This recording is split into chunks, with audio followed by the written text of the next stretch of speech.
and just collapsing into bed. The police are not involved in any way. I guess that's a nice callback.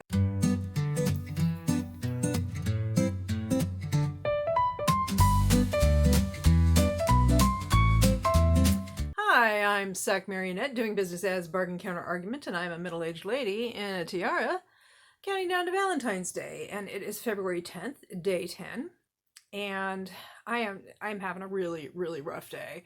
We had like an ongoing issue in the house.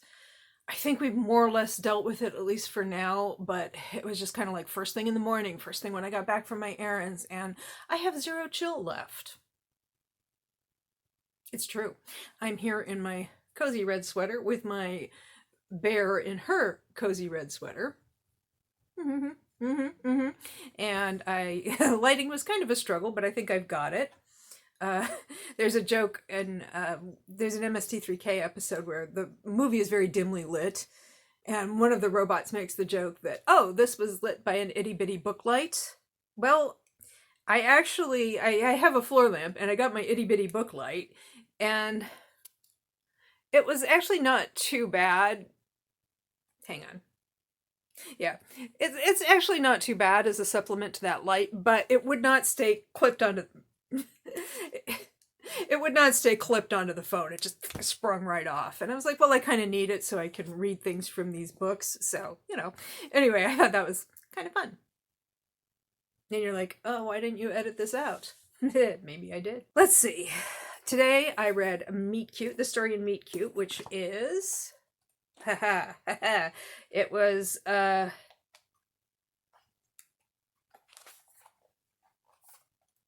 The Unlikelihood of Falling in Love by Jocelyn Davis, or Davies, Davies, so sometimes that's Davies, sometimes it's Davis. And let's see if we can do this.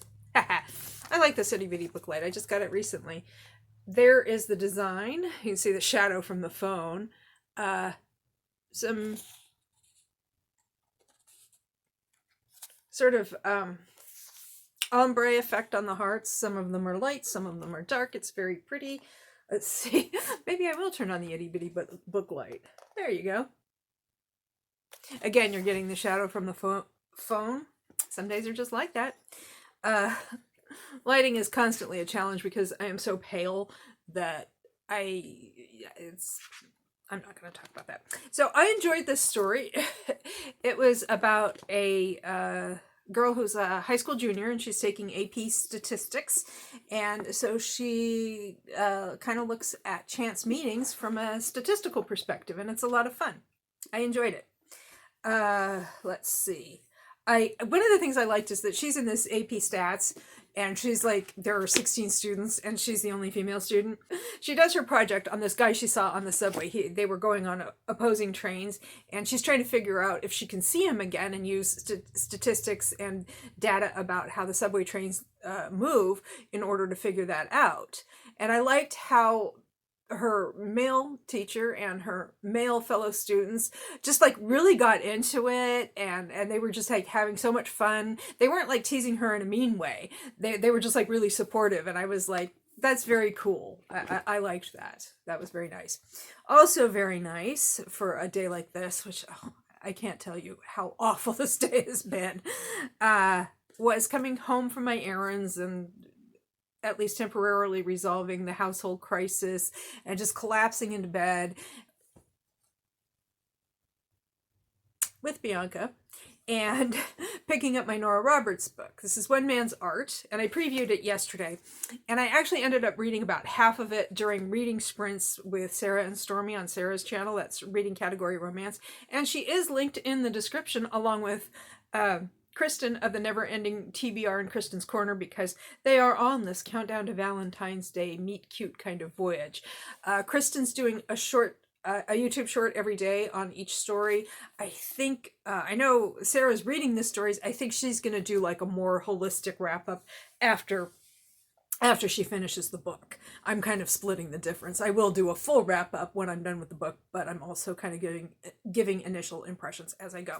Anyway, so yeah, last night I did read about half of this book, and then I read the other half this afternoon after I had a chance to sort of try to decompress a little bit from all the stress. Still not completely decompressed, but I'm getting there. So this is One Man's Art by Nora Roberts. This was published in 1985. It's Silhouette Special Edition, which eventually became Harlequin Special Edition. And it is number 259. I need the itty bitty book light again. That's the theme for today. And this is book 4 in the McGregors. And here's like a family chart.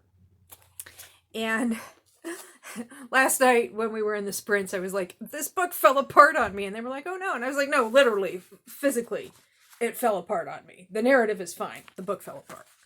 And so I will now read the summary for this book. That might help. One Man's Art. There's a lot of reflection on my glasses. There, that's a little better. One Man's Art. One Man's Art. Her car had stalled on an isolated road in Maine, and Geneviève Grandeau found herself pounding on the door of an old lighthouse. But the man who answered the door wasn't the old seafaring gent she'd expected. Grant Campbell was a loner, rude, surly, and impossible. That is like literally a line in the book. His sister describes him that way. Okay, so Grant Campbell was a loner, rude, surly, and impossible. Jenny, however, was no pushover. She found the combination irresistible. Of course, Grant was also intelligent, sarcastic, tender, secretive, and extremely good-looking. Mm-hmm. His appeal was tremendous, but to Jenny, loving meant giving, sharing, trusting. She had to convince him that their love could be a beacon for the future, eliminating the shadows of their pasts. So one thing about this one, and Sullivan's Woman that I read yesterday, the other Nora Roberts book, is that, Nora Roberts, she does all this romantic suspense and romantic mystery, and there's plot and everything. These books don't really have a whole lot in the way of plot. The plot is the developing relationship, and that's fine. That's fine. This is not a complaint. This is an observation, a description, if you will, because it makes for a really more relaxed reading experience, because yes, they have turmoil and conflict within the context of the relationship, but there's no stalk or there's no serial killer, the police are not involved in any way, nor do they need to be. Although I will say that his father, when he was 17 years old, his father was a senator who was assassinated. So there is that in the background. And part of why he has a hard time trusting. So, and the other thing that I found, and not as true with Sullivan's Woman, but definitely true with this book, is the banter is really good between the two of them. They're very playful and flirtatious, and they're playing this little seduction game, and it's all very fun, and the banter's really good. I don't often see that in these older category romances. The banter isn't always there. Or maybe there'll be a little banter in conversation here or there, but this is consistently banterific. The only thing that struck me as a little bit weird was that about 2/3 of the way through the book, they spend about 30 or 40 pages leaving the isolated situation where they're basically the only two characters in the book. Then they suddenly go to his family's house and meet all of the other McGregors who were in the first 3 books.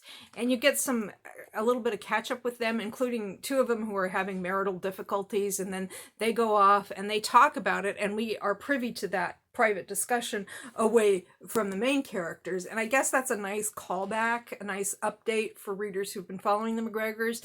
But to me, it was just kind of like, oh, I see what this is. This is essentially McGregor fan service, which, it didn't really make me want to read the other books any more than I already did. So I don't know.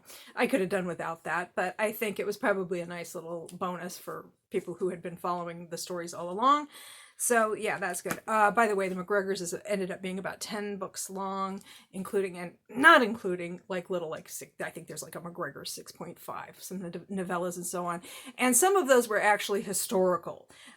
So where Nora Roberts gets into the sort of many generations back, like back to the 18th century background of the McGregors back in Scotland before immigration to the United States and so on.